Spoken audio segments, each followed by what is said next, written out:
కొద్దిసేపట్లో మనతో జాయిన్ అవుతారు.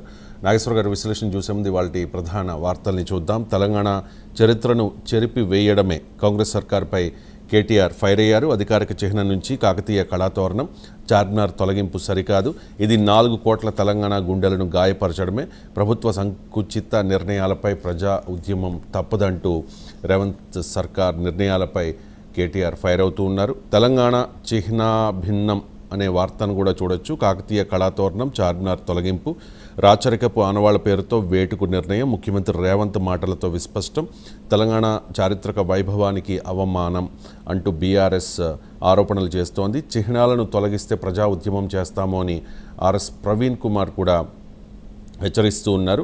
అండ్ ఇంకొకటి, కీరవాణి విషయాల్లో కూడా కొన్ని అభ్యంతరాలను వ్యక్తం చేస్తూ ఉన్నారు. ఆంధ్ర దర్శకుడి పెత్తనమేంది, వాళ్ళ ఇష్టమైతే అక్కడికి వెళ్ళి సీఎం కండి అంటూ ఆర్ఎస్ ప్రవీణ్ కుమార్ ధ్వజమెత్తారు. కీరవాణికి అప్పగించడం చారిత్రక తప్పిదం అంటూ తెలంగాణ సినీ మ్యూజిషియన్స్ అసోసియేషన్ కూడా అభ్యంతరం వ్యక్తం చేస్తోంది. ఇక కేసీఆర్ను విచారించాలని డిమాండ్ చేస్తూ ఉన్నారు రేవంత్ రెడ్డి. ఆయనకు లై డిటెక్టర్ పరీక్షలు చేయాలి, అప్పుడే కాళేశ్వరం విషయాలు బయటకు వస్తాయి అంటూ డిమాండ్ చేశారు. ట్యాపింగ్పై సిబిఐ విచారణ కోరడం లేదు ఎందుకు అని రేవంత్ రెడ్డి క్వశ్చన్ చేస్తూ ఉన్నారు. కల్వకుంట్ల కుటుంబానికి సీఎం రేవంత్ రెడ్డి సూటి ప్రశ్న. విరిగింది కాళేశ్వరం పన్ను కాదు, వెన్ను అని వ్యాఖ్య. రాష్ట్రంలో కరెంటు కోతలేవి లేవని వెల్లడి. రాష్ట్ర గీతం పూర్తి బాధ్యతలు అందశ్రీకే అప్పగించినట్లు స్పష్టీకరణ. అండ్ నిన్న తెలంగాణ ముఖ్యమంత్రి రేవంత్ రెడ్డి ఢిల్లీ వెళ్లారు. రాష్ట్ర అవతరణ ఉత్సవాలకు సోనియా గాంధీని ఆహ్వానించారు. సాక్షుల్ని బెదిరించారు, సాక్ష్యాల్ని చెరిపేశారు. కవిత సాధారణ మహిళ కాదు, రాజకీయ శక్తి సామర్థ్యాలున్న వ్యక్తి. 2 రోజుల్లో 4 ఫోన్లను ఫార్మేట్ చేశారు.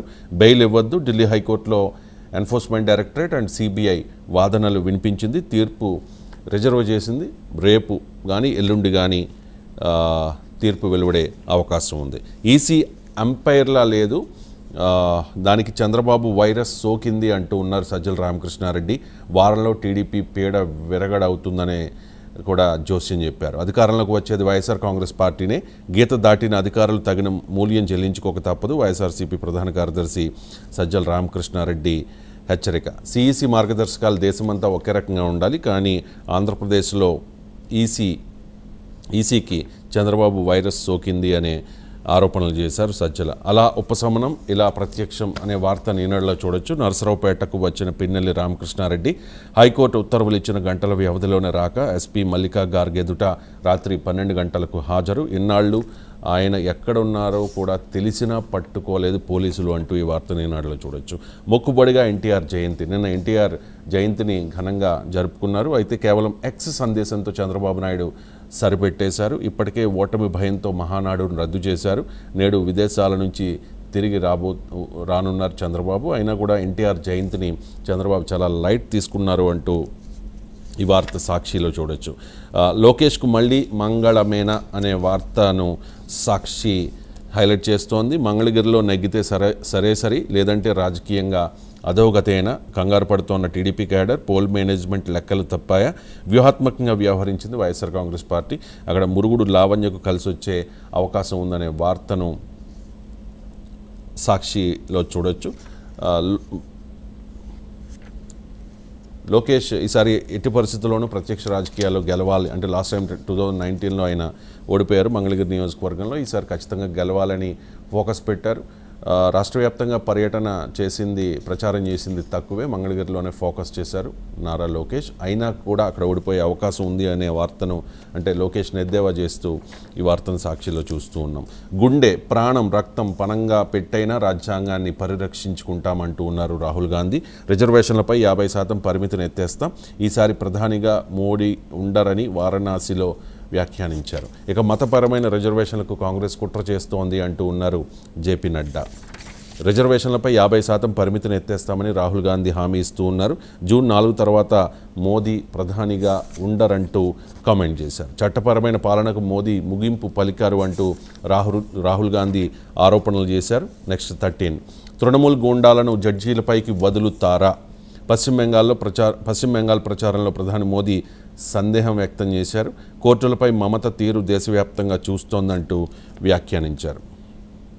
ఇక నెక్స్ట్, విపక్షాలు విసిరే చెత్తను ఎరువుగా మారుస్తామంటూ ఉన్నారు నరేంద్ర మోదీ. జాతీయ మీడియా ఇంటర్వ్యూలో ఈ వ్యాఖ్యలు చేశారు. బెంగాల్లో ఆధిక్యం, ఒడిశాలో అధికారం ఉంటుందని కూడా కామెంట్ చేశారు. అంటే ప్రతిపక్షాలు, అంటే రాజకీయాల్లో విమర్శలు ప్రతి విమర్శలు కామన్.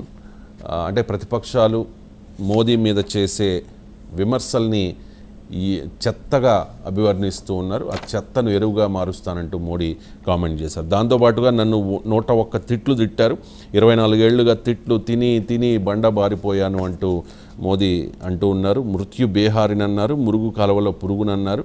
వరుస ఓటములతో విపక్షాల్లో నిస్పృహ వచ్చింది, అందుకే పదే పదే నన్ను దూషిస్తూ ఉన్నారు అంటూ మోదీ చెబుతూ ఉన్నారు. ప్రధాన న్యాయమూర్తి ముందుకు కేజ్రీవాల్ బెయిల్ పొడిగింపు అభ్యర్థన.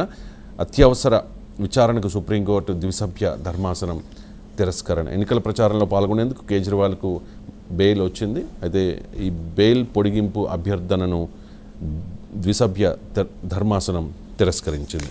4వ విడతలో అత్యధికం, 5వ దశలో అత్యల్పం అనే వార్తను చూడొచ్చు. దేశవ్యాప్తంగా ఇప్పటివరకు 6 దశల్లో ఎన్నికలు పూర్తయ్యాయి. జూన్ 1న చివరి దశ, అంటే 7వ దశ ఎన్నికలు జరుగుతాయి.